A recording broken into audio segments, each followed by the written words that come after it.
learn to improve conversions and generate more leads with the video podcast at marketingoptimization.tv. Hi, and welcome to Marketing Optimization with Alex Designs. I'm your host, Alex Harris, and today we're chatting with Felixs from ShopifyMasters.org. How you doing, Felixs? I'm doing well. How are you? Doing good, man. I was actually, setting up a couple of my clients' sites and looking in iTunes for a bunch of podcasts related to Shopify, and I came across yours, ShopifyMasters.org, and I really love some of the stuff that you're doing. You're helping a lot of e-commerce site owners, help take their businesses to the next level, fine tune some of the the models that they have going on, and I really love some of the stuff that you're doing. That's why I wanted to bring you on. To get started, what would be your definition of optimization, and why is it beneficial? I think the key to optimization is really about collecting data and being able to test what's working and what's not working. So if you are running anything that's possible that there's some data involved, whether you have a goal of certain types of conversions, whether it be sales or leads or just email signups, you have to be tracking where the source of the referrals are coming from. So if there are tons of people that are converting through Twitter and you don't know that, you could be investing in the wrong platform. So my definition of optimization is knowing where the source of your goal is coming from. So if there's a ton of people converting from a certain medium, you have to know that and focus your efforts on that medium. So that's my definition of optimization. Very cool. Well, I love that because a lot of times I talk to e-commerce site owners and they're doing a whole bunch of spray and pray. They're doing, Twitter, Facebook, Pinterest. They hear, oh, Pinterest just connected with Shopify, so I'm going to pin everything. And there's really just no order to it at all. So, I guess, is there a real framework that you go through with e-commerce site owners to help them kind of, quantify the results and get those returns? Yeah, I think it really begins with the actual products that you're selling. Certain products are much better suited for different mediums. For example, if you're selling fashion-related products or food-related products, they're very much, you really want to try to overcome that touch-feel gap, that and the inability to really be able to smell, touch, feel, and look at the actual product. So really nailing down the medium that makes the most sense. If you have a product that's much more complicated, then maybe written word is better. Providing the types of guides that really explain the product is better. So it really depends on the product that you're selling. The more visual is required, or the more visual the product is, the medium that you're choosing has to also bring that out. So like Instagram, for example, would be a great a medium for really nailing down the aesthetics of your product. So I ask that first. I make sure that they are targeting the right medium that really brings out their products. Yeah, I think that's a really great point because there's a big difference between someone selling, apparel and then selling maybe sporting goods. And then you kind of have to continue to niche down even further to really know the type of products to make your customers' lives better. And, how can you work those, different social media or traffic generating aspects, into their lives. And, with e-commerce, I guess in the world of Shopify, it could be very cookie cutter. They reuse the same product descriptions from the manufacturers. They don't make it personalized. They don't do custom images. Talk a little bit about how to make your e-commerce site really stand out.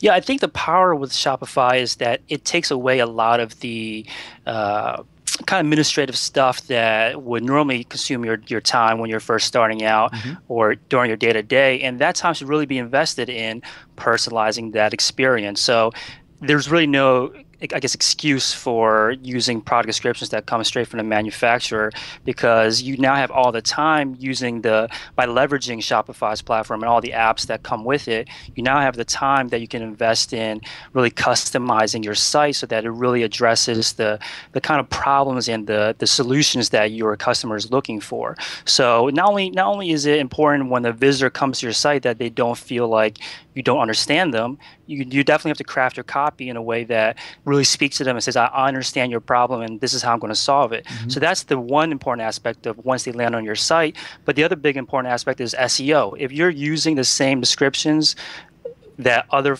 that other retailers are using that are buying from the same manufacturer, you're really not going to get very far in terms of SEO, because your content is exactly the same, and Google does not like that. Yeah. Well, I was actually just listening to your show earlier, and I was listening to the woman to talk about the pop-up stores, and it's not really related to pop-up stores what I was going to talk about, but she was talking about you have to, you even mentioned it, you have to get over that touch feel aspect of the products that you're doing, and you have to have variety of photos at different angles, and really, almost answer all the questions that the consumer is going to have about the product before they're actually about to purchase. Exactly. It's if it's a better experience for them to go into a store to purchase a product, then you've lost them as a customer. It's obviously a lot more convenient to buy online, but they're not going to be able to trust the product that you're selling or trust your brand if they can't get the same types of experience that they would normally get in a store. Obviously, you can't, repeat everything, until 3D printers are much more pervasive. You're not going to be able to touch the products that you want to buy, but very simple things like getting good pictures taken, videos from multiple perspectives, basically what a customer would do when they're in a store by holding the product and looking at it. Mm-hmm. You want to give them that same experience. Mm-hmm. Yeah. And the other thing, go ahead.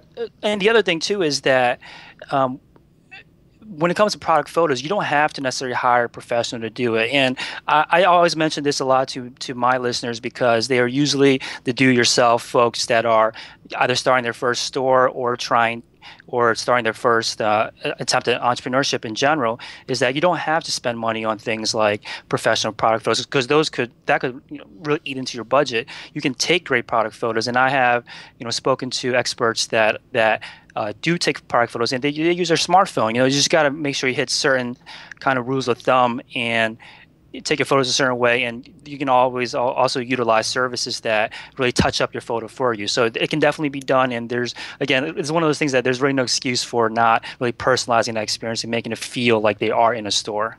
Yeah, I can totally relate to that. And I think really one of the biggest benefits of using Shopify or a hosted e-commerce solution in general is related to the systems that it really creates. It tends to really automate a lot of the things for you. Can you talk about some of the features that, Shopify, if maybe someone doesn't actually, own a store yet, or maybe thinking about creating a store, what's some of the features that Shopify can help you do? Yeah, I think, a Shopify store owner is different than other folks that are on other platforms, not because they are inherently different, but because they are able to access the app marketplace in Shopify, which I think is one of the I've developed apps on there, and it's very easy to develop apps on there. And I think Shopify has done a great job of allowing you to modularize your store. So as you're starting out, ideally, you could have all the apps, right? But nobody has the budget when they're starting out to have all the apps. But certain apps you definitely need when you first start out, and certain apps you need later. So it lets you kind of bolt on features to your store, tools, apps, services onto your store as you get bigger and you need more help. And I've spoken to Shopify store owners that don't start with anything at first, and they don't need to hire employees in the end, because they have been able to leverage a lot of the apps. And one of the key ones that I have a ton that I can recommend, but one of the key ones that I think you should take advantage of immediately is the ability to set up referral programs. I've spoken to the folks at Referral and 4Rewards app, and they are in the App Store, and the goal of their app is really to help your customers become your salespeople. Because I say this all the time too, is that even if you're a great salesperson, you are not the best salesperson for your store. It's the influencers and it's the customers of yours that are going to be able to spread that word of mouth and really convince their friends and their followers to buy from you. So referral apps are a great way to really take one customer that you've converted and double that. And that's really, I think, ultimate goal of optimization is to how do I squeeze more out of one source. So that's one app or one kind of a vertical of applications that I recommend Shopify store owners take advantage of. So as customers come in, they essentially become your own affiliates by referring your products or services, and they make a commission off of whatever they sell. Exactly. And I've seen some interesting implementations of it where the referral program offering doesn't kick in until after the customer has gone through the checkout process. So they've made the purchase already, and they're in a happy mood. They're excited to get this product that they just bought, and then you hit them with, hey, would you like a coupon for the next purchase, or would you like free shipping next time, or would you like free shipping now, or discount now? Just share this referral link with your friends on Facebook with a click of a button. And I've heard of conversion rates of about 20%. So 20% of people that reach the checkout page will hit that button and really spread your kind of a brand. Yeah. Well, it only totally makes sense. And maybe I'm not sure specifically how that app works, but maybe, on the thank you page, maybe they have a list of fields. You put in people's email addresses to maybe, get your friends involved, send them coupons. Is that kind of the thing that you're talking about? Exactly. And that's not the only place that you can get a customer to refer you. I've seen receipts being really used very well. So there's an app in the Shopify App Store called Spently, which when you order a product online, you get an email receipt, and it's so boring, right? Most of the time, it's like, oh, you just ordered this product, we're going to send it to you, and it's in plain text, and that's it. That's a huge lost opportunity, because that's like the highest open rates that you'll ever get, because people want to see what they just purchased. They want to know about it. I'll immediately check my email once I get something, and for some reason it just feels good to see, something's I ordered's on the way, right? It's that kind of like that like endorphin rush that you're about to get a product. So I've seen merchants really use that well, where they'll send the receipt and use an application like Spendly to create a rich experience and offer a discount code in the email as well if the customer decides to share it on Facebook or share on Twitter. And another great way to really kind of expand the word of mouth marketing in an automated way. Yeah, that social growth it really just makes sense, capturing people right at the specific point to get them to share it. Totally agree. Any other apps do you want to share, maybe related to either email marketing or maybe cart abandonments? Yeah. Oh, yeah. I mean, going back to that Spendly app, there's a lot of opportunities for you to craft different promotions into the application. So you could use it as an upsell too. If you've purchased this product, by the way, this is also available for you to purchase, and another opportunity there to upsell and again optimize that conversion to get more purchase out of one particular customer. And when it comes to like email marketing, I think the hardest part about email marketing is just getting that email, right? It's, obviously you need to also be good at email marketing, and don't make the common mistake of thinking that email marketing is just about sending your customers, hey, there's a new product, why don't you buy it? That's not email marketing, right? So I think the key is really collecting email addresses, and there are apps out there like Email Pirate, which is a Shopify app that is like a exit pop-up. So a lot of store owners don't like the idea of a pop-up when you first visit the store, because it really distracts the customer from potentially converting.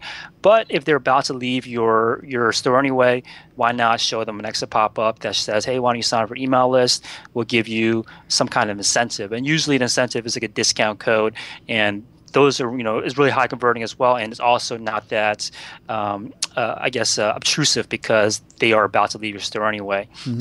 So those are some great apps that I would recommend. Oh, very cool. Now let's talk a little bit about maybe like the layout. I know you can choose different themes, and you can buy upgraded themes, or you can have someone custom create specific themes for Shopify. But are there really any best tips that you can provide to e-commerce site owners to, get them from the category to the product page to the checkout page, and maybe some of those tips in between, getting them down the funnel? Yeah, I think Shopify, one I guess you can see as a pro or con is that they limit your ability to truly customize your sites.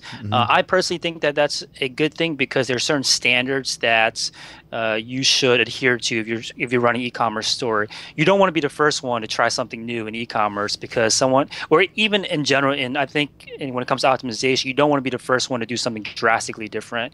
You want to kind of stick to the industry norm, because if someone's coming to visit your site, you don't want them confused, because it's so easy to click the back button or close button, especially if you're confused. You don't want to bother with that. So I think Shopify keeps the structure for everybody the same, which I think is a great thing. One key thing that I would recommend that I see a big mistake a lot of store owners make is that they don't make their contact information extremely relevant or extremely clear.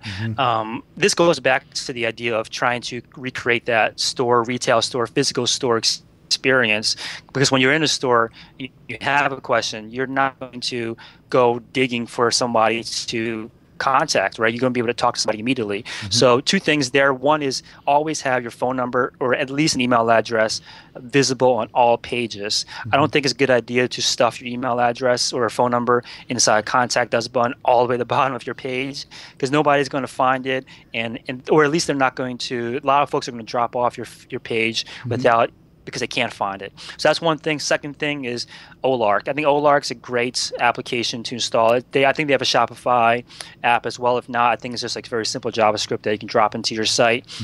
And it's live chat. So I've heard of stores that are able to convert customers just because they have live chat, because they're on the product page, they've hit add to cart, they're not sure they want to commit yet because they have one major question. And sometimes they're not in an environment where they can pick up the phone and make a call, and some people just don't like picking up the phone and making a call. But live chat is an avenue they can go down, and I've seen plenty of stores converting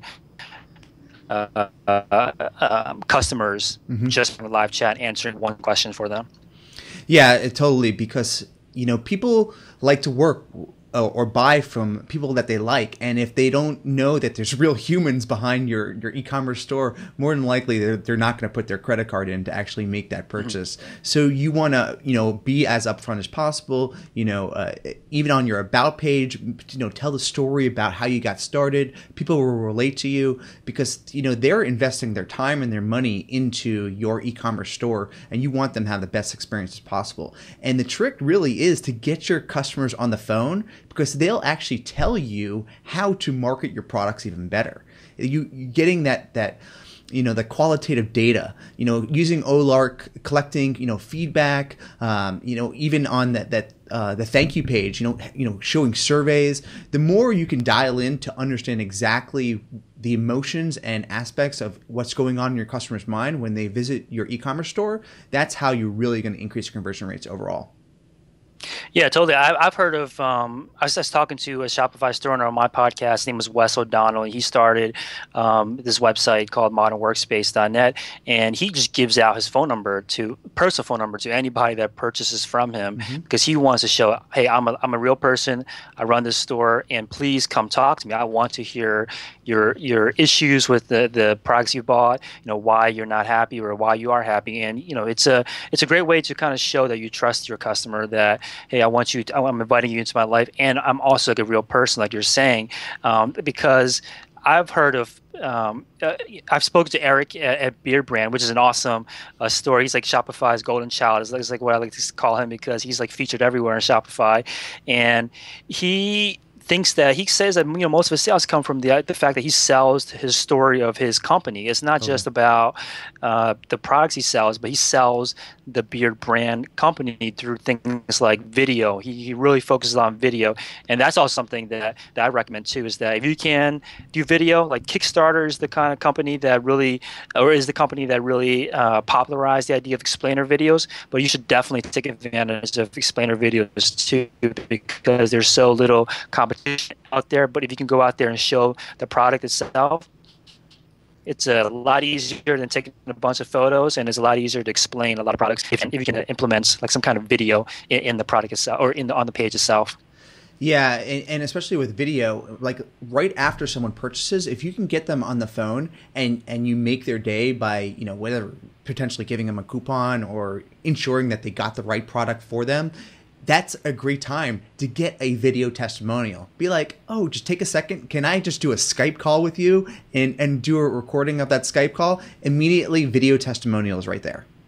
Yeah, testimonials is key. I'm glad you brought that up, because I've been on sites where there's just zero product reviews, and I always go back to the fact that of things that are inexcusable. Like you need to have product reviews, and you can get them I wouldn't say easily, but there are definitely ways to get them. You can like give out your products for free, and don't just give it to anybody. Give them to influencers, right? Give them to people that will share the product, will talk about it, and ask them for a review. And a lot of people are pretty receptive to that. You might not get everybody to respond to it, but you should get some feedback. And kind of, to make this super actionable, if you have a Shopify store, there are applications out there to automate this review request for you.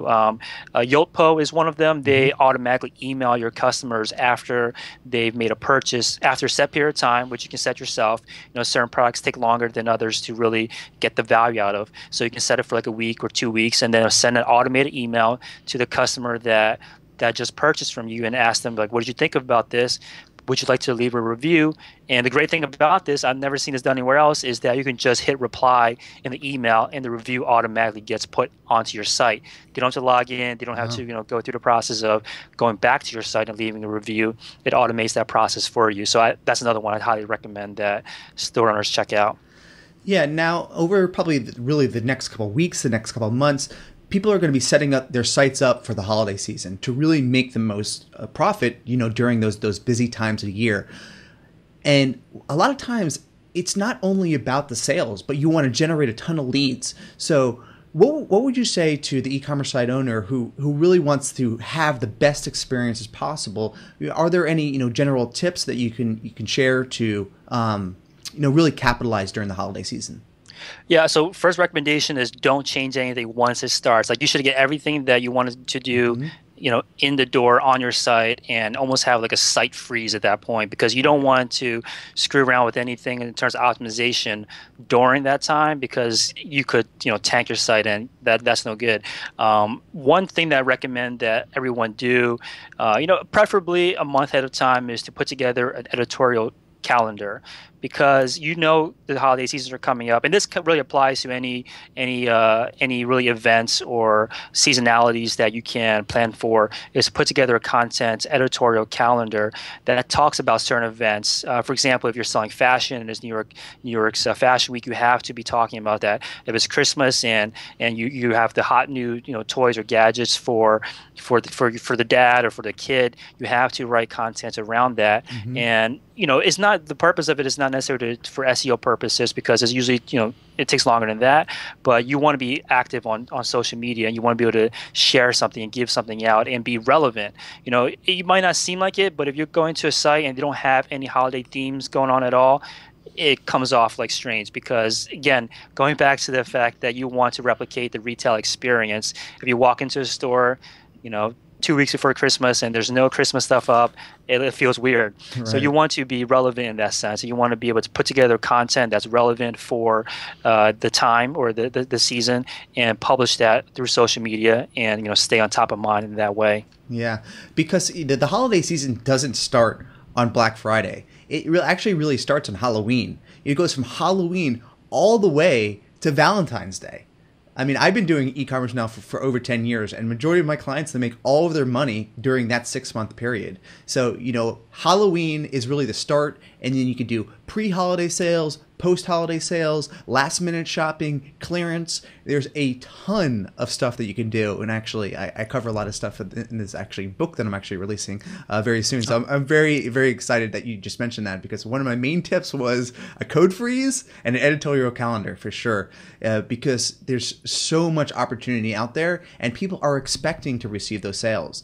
And when it comes to actually Black Friday, you actually want to make a very little bit of margin. You actually want to get as much people in as possible so they can become long-term customers.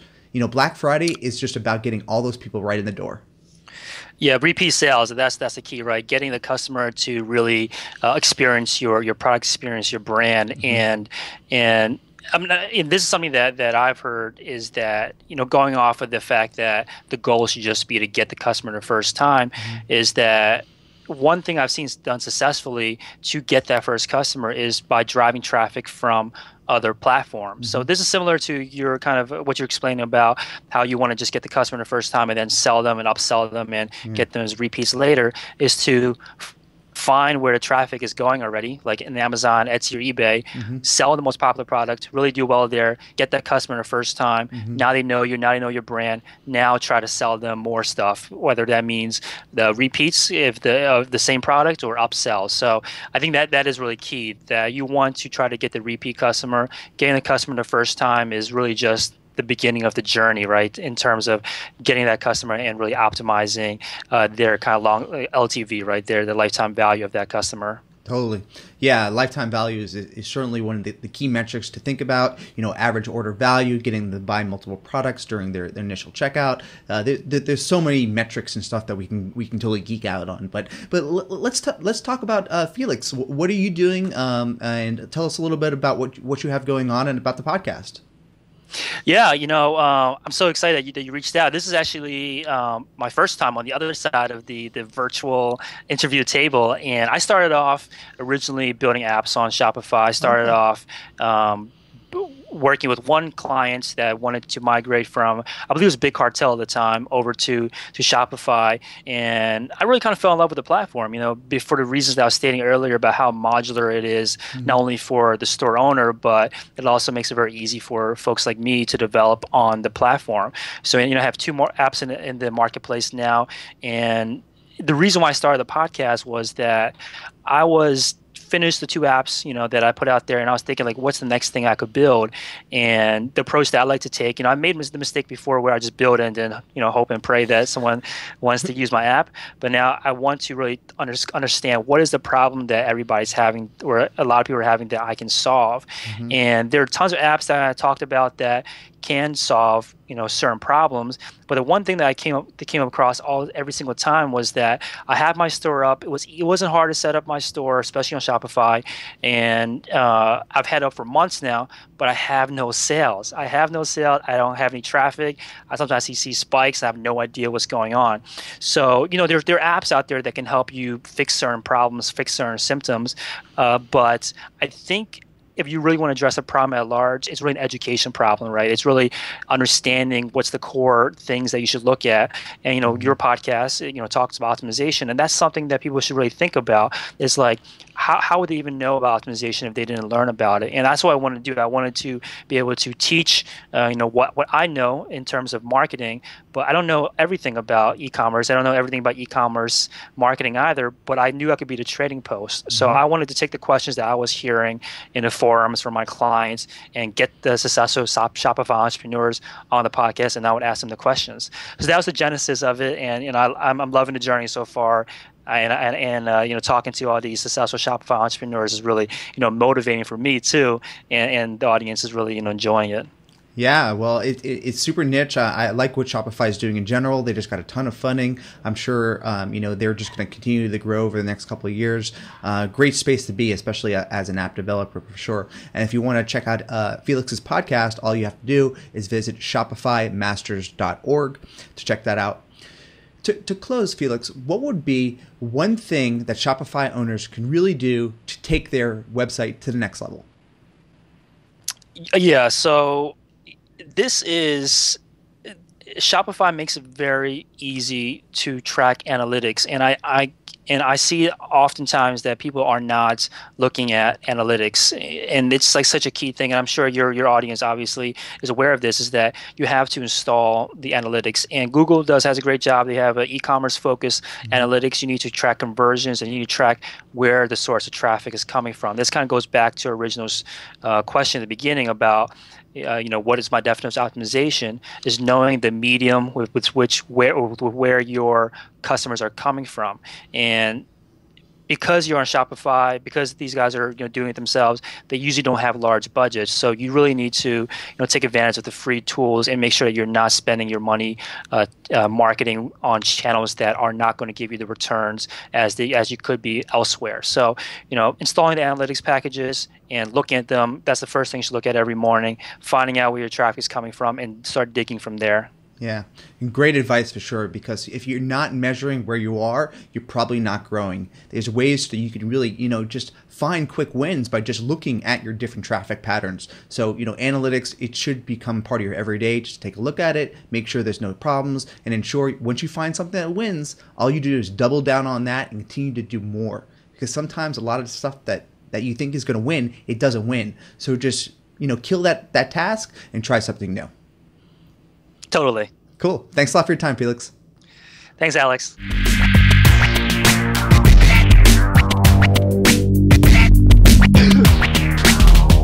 Thank you for watching the Marketing Optimization Podcast with Alex Designs. Please remember to subscribe to all of the videos in my YouTube channel. Thank you.